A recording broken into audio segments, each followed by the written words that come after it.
Assalamualaikum warahmatullahi wabarakatuh. Saya Meisi Nur Hasanah, NIM 014, dan teman saya Wanda, NIM 0021, ingin menjelaskan tentang definisi kecerdasan emosional, indikator kecerdasan emosional, dan peran kecerdasan emosional.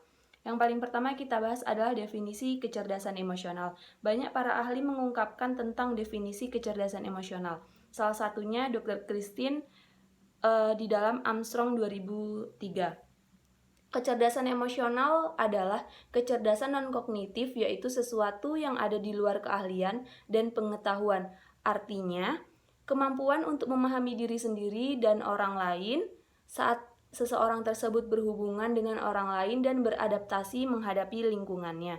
Setelah itu, yang kedua ada menurut Stephen P. Robin 2007. Kecerdasan emosional adalah kemampuan, keterampilan, kapabilitas, dan kompetensi non-kognitif yang mempengaruhi kemampuan seseorang untuk berhasil dalam menghadapi tuntunan dan tekanan lingkungannya. Setelah itu ada definisi kecerdasan emosional menurut Goleman yang dikutip dalam Bliss 1999. Kecerdasan emosi didefinisikan suatu kecerdasan diri, rasa percaya diri, penguasaan diri, komitmen dan integritas dari seseorang, dan kemampuan seseorang dalam mengkomunikasikan, mempengaruhi, melakukan inisiatif perubahan dan menerimanya. Atau dengan kata lain, dalam Goleman 2000 itu memberi pengertian kecerdasan emosi ini merujuk kepada kemampuan untuk mengenali perasaan kita sendiri, perasaan orang lain, kemampuan memotivasi diri sendiri, dan mengelola emosi secara baik pada diri sendiri dan hubungannya dengan orang lain.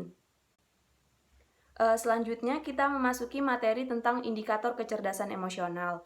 Menurut Goleman, indikator kecerdasan emosional ini ada 5. Yang pertama kesadaran diri, yang kedua ada pengaturan diri, yang ketiga ada motivasi, yang keempat ada empati, dan yang terakhir itu keterampilan sosial. Sedangkan menurut Petrides dan Furnham dalam King 2011, indikatornya ini ada 4. Yang pertama pengaturan mood, yang kedua keterampilan sosial, yang ketiga itu ada pemanfaatan emosi, dan yang terakhir penilaian emosi. Materi selanjutnya akan dibahas oleh rekan saya. Kecerdasan emosional bagi pemimpin dan organisasi. Jadi, pemimpin yang hebat bisa memiliki gaya personal yang berbeda. Namun, pemimpin yang efektif tipikalnya menunjukkan keunggulan pada salah satu kompetensi dari keempat bidang kecerdasan emosional. Menurut hasil dari penelitian Goleman 1999, bahwa pemimpin yang ideal mempunyai kompetensi personal dan kompetensi sosial. Kompetensi personal yang dimaksud yaitu yang pertama, ada kesadaran diri. Kesadaran diri ini meliputi yaitu yang pertama kesadaran diri emosional. Kesadaran diri emosional ini seperti dapat membaca keadaan atau mengenali dampak, terus menggunakan insting untuk membuat keputusan, serta nyali untuk memandu pembuatan keputusan. Yang kedua yaitu penilaian diri. Penilaian diri ini secara akurat dapat mengukur kekuatan dan keterbatasan diri sendiri. Yang ketiga, kepercayaan diri. Kepercayaan diri ini perasaan akan harga diri dan kemampuan diri yang baik. Selanjutnya ada manajemen diri. Manajemen diri ini meliputi kendali diri emosi, yaitu mengendali emosi dan gerak hati yang mengganggu. Yang kedua ada transparansi, yaitu menunjukkan kejujuran dan integritas serta terpercaya. Yang ketiga yaitu pencapaian, hasrat untuk memperbaiki performa untuk mencapai standar keunggulan diri. Yang keempat ada adaptabilitas, yaitu maksudnya bisa fleksibel dan mengatasi perubahan. Yang keempat yaitu ada inisiatif, yaitu kesiapan untuk bertindak untuk mengambil keputusan. Dan yang kelima ada optimisme atau selalu melihat sisi baik setiap kejadian, selalu optimis. Selanjutnya, setelah kompetensi personal ada kompetensi sosial. Jadi kompetensi sosial itu terdiri dari yang pertama kesadaran diri. Kesadaran diri ini meliputi yaitu yang pertama ada empati. Empati ini seperti merasakan emosi orang lain, memahami perspektif mereka dan berminat dengan urusan mereka. Yang kedua yaitu ada kesadaran organisasi. Kesadaran organisasi seperti dapat membaca arus, jaringan pembuat keputusan dan politik pada tingkat organisasi. Yang keempat ada pelayanan. Pelayanan seperti mengenali dan memenuhi kebutuhan pendukung, klien, dan konsumen. Selanjutnya ada pengaruh. Pengaruh dari manajemen hubungan, yaitu dapat menggunakan teknik persuasif yang efektif. Yang kelima, ada manajemen konflik, dapat menyelesaikan perselisihan yang timbul dengan baik. Yang keenam, ada inspiratif, memandu dan motivasi dengan pandangan yang mendorong. Yang ketujuh, ada katalis perubahan, yaitu memulai, mengatur, dan memimpin jalan ke arah yang baru, seperti melakukan perubahan. Lalu yang ke-8 ada membangun ikatan atau menebar dan mempertahankan jaringan atau hubungan yang ada. Dan yang terakhir ada kerja tim dan kolaborasi, seperti mengedepankan kerjasama dan membangun tim. Otomatis di kerja tim dan kolaborasi ini kita harus dapat mengetahui apa itu arti kebersamaan agar dapat terwujudnya kerjasama dan kerjasama tim. Dari berbagai penelitian juga dibuktikan bahwa kecerdasan emosi ini sangat dibutuhkan bagi pemimpin yang efektif. Nah, salah satu penelitian seperti penelitian yang dilakukan oleh Patricia Pitcher yang dikutip oleh Bliss 1999 menyimpulkan bahwa pemimpin yang memiliki kecerdasan emosi tinggi lebih berhasil dibandingkan dengan pemimpin yang tanpa kecerdasan emosi. Selanjutnya, kita masuk pada pembahasan yang kedua, yaitu pengaruh kecerdasan emosional terhadap organisasi. Jadi organisasi atau perusahaan harus memusatkan perhatian pada kebutuhan pelanggan. Hal tersebut telah membawa kesadaran akan pentingnya menyatukan sikap dan komitmen semua individu yang ada di dalamnya dalam rangka memenuhi kebutuhan mereka secara efektif. Jadi organisasi yang mengharapkan dapat berkinerja dengan baik atau produktivitas yang tinggi haruslah beranggotakan atau mempunyai karyawan atau orang-orang yang sesuai dengan budaya unik dan organisasi yang bersangkutan. Nah, orang-orang yang dimaksud itu adalah orang-orang yang memiliki kecerdasan emosional yang memadai. Untuk itu, dalam melakukan pengrekrutan tenaga kerja atau karyawan, haruslah melakukan evaluasi secara menyeluruh, yaitu memilih karyawan atau anggota berdasarkan pada 4 elemen utama dan pada kecerdasan emosional, yaitu kesadaran diri, manajemen diri, kesadaran sosial, dan manajemen hubungan. Mengapa demikian? Karena dengan kecerdasan emosional yang dimiliki individu-individu di dalam organisasi akan terbentuk 5 pola utama yang mewujudkan lingkungan yang seimbang dalam organisasi. Artinya antara karyawan tidak hanya akan mementingkan keberhasilan untuk diri mereka sendiri, namun juga keberhasilan bagi organisasi mereka sendiri. Nah, keberhasilan organisasi mereka sendiri itu pada 5 pola utama tersebut menurut Department of Trade and Industry and Department Education 1997 yaitu ada 5 ya. Yang pertama yaitu tujuan bersama. Tujuan bersama artinya semua individu dalam organisasi itu memahami bisnis atau usaha yang sedang dijalankan, tentunya agar untuk mencapai tujuan bersama. Yang kedua yaitu budaya bersama. Budaya bersama itu memahami dan menyetujui nilai-nilai yang dapat menyatukan mereka. Yang ketiga, pembelajaran bersama. Pembelajaran bersama maksudnya secara berkelanjutan mereka mau dan mampu memperbaiki diri sendiri. Yang keempat, usaha bersama. Usaha bersama ini menyadari bahwa perusahaan atau organisasi adalah suatu bisnis yang dikendalikan oleh tim yang fleksibel, sehingga arus informasi yang mengalir dari dan untuk tim akan meningkatkan keefektifan mereka. Dan yang terakhir ada informasi bersama. Informasi bersama ini mengutamakan komunikasi yang efektif di seluruh organisasi atau perusahaan. Tentunya semua ini yang meliputi ini untuk tercapainya suatu tujuan bersama juga. Baiklah, kita sudah sampai di kesimpulan dari materi yang kita bahas.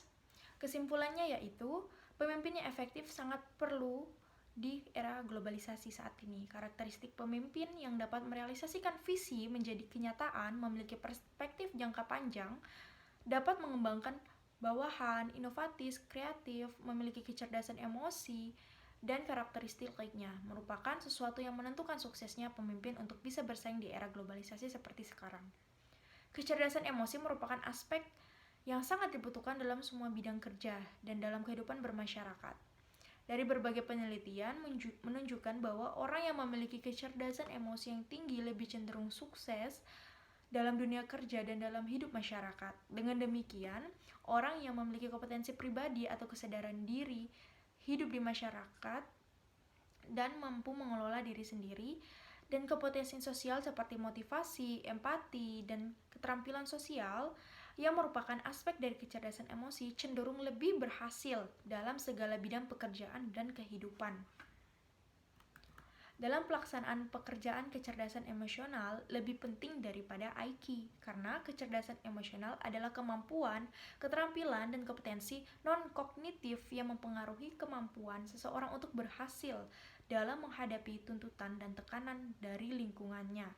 Menurut Stephen Robin 2007, kepemilikan kecerdasan emosional yang tinggi merupakan atribut yang sangat penting untuk keberhasilan seorang pemimpin. Mengapa demikian? Dengan individu-individu yang memiliki kecerdasan emosional, suatu organisasi atau perusahaan dapat mewujudkan lingkungan yang seimbang, di mana para individu tidak hanya mencari atau meningkatkan keberhasilan diri sendiri, tapi juga untuk organisasi mereka.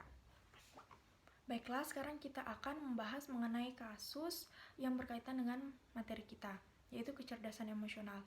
Sebelumnya, kami ingin memberitahu bahwa materi yang kita angkat yaitu kan mengenai kecerdasan emosional. Jadi kita tahu sendiri bahwa kecerdasan emosional itu merupakan hal yang sangat individu. Maksudnya kecerdasan emosional tersendiri itu ada dalam individu masing-masing. Jadi kita mengambil kasus pada jurnal akuntansi dan keuangan, di mana kasus di dalam jurnal ini ada kasus mengenai kecerdasan emosional dan kecerdasan spiritual, yakni melalui wawancara secara langsung kepada karyawannya. Nah, judulnya yaitu analisis pengaruh kecerdasan emosional dan kecerdasan spiritual terhadap kinerja auditor pada perusahaan industri di Bandar Lampung. Studi kasus pada perusahaan industri di Bandar Lampung. Nah, dari hasil wawancara yang ada seperti kuesioner-kuesioner yang diberikan kepada karyawan, wawancara dan pertanyaan-pertanyaan yang diberikan oleh karyawan. Nah, berdasarkan hasil analisis menunjukkan bahwa kecerdasan emosional dan kecerdasan spiritual berpengaruh positif terhadap kinerja auditor. Hal ini berarti pengaruh kecerdasan emosional dan kecerdasan spiritual merupakan faktor yang dapat menentukan kinerja. Adanya pengaruh kecerdasan emosional terhadap kinerja disebabkan kecerdasan emosional merupakan keterampilan yang dapat mempengaruhi seseorang untuk berhasil dalam menghadapi tuntutan. Artinya, orang yang memiliki kecerdasan emosional yang baik sudah tentu memiliki keterampilan untuk mencapai keberhasilan. Kecerdasan emosional juga ternyata dapat menumbuhkan motivasi diri. Motivasi diri merupakan salah satu dimensi kecerdasan emosional. Motivasi diri adalah kemampuan untuk menyadari dan menggunakan sumber motivasi diri untuk menghadapi kegagalan berusaha untuk bangkit. Motivasi diri dapat diperlihatkan dengan dorongan yang kuat untuk mencapai prestasi, optimisme, dan komitmen organisasi yang tinggi. Dorongan untuk mencapai prestasi yang tinggi sudah tentu mendorong seorang auditor untuk meningkatkan kinerja. Motivasi yang mendorong seseorang untuk meningkatkan kinerja, dengan demikian secara langsung ada pengaruh kecerdasan emosional terhadap kinerja, emosi, dan sangat berpengaruh juga pada prestasi karyawan itu sendiri. Seseorang yang sedang emosional tidak akan bisa berpikir dengan baik, betapapun tingginya IQ mereka. Auditor dengan kecerdasan emosional yang baik mempunyai kemampuan pribadi dan sosial seperti empati, disiplin diri, dan inisiatif, sehingga akan menghasilkan kinerja yang lebih baik dibandingkan dengan auditor dengan kecerdasan emosional yang lebih rendah. Jadi intinya yaitu di sini pada kasus di perusahaan industri Bandar Lampung ini hasilnya yaitu ada pengaruh positif kecerdasan emosional dan kecerdasan spiritual bagi kinerja dan prestasi karyawan tentunya. Jadi dijelaskan bahwa kecerdasan emosional itu sangat penting bagi karyawan, dan bisa dilihat bahwa perusahaan juga sangat membutuhkan orang-orang yang memiliki kecerdasan emosional yang baik dibandingkan dengan karyawan yang memiliki IQ yang baik, karena di saat karyawan itu memiliki emosi yang tidak baik, maka akan berpengaruh buruk pada kinerja dan prestasi, dan tentunya akan menurunkan produktivitas mereka. Nah, sedangkan karyawan yang memiliki kecerdasan emosional yang baik, mereka akan bisa mengontrol diri mereka sendiri, empati, dan bisa bersikap disiplin. Jadi sekian presentasi dari kelompok 9. Lebih dan kurangnya kami mohon maaf. Jika ada kritik dan saran, kami persilahkan. Terima kasih.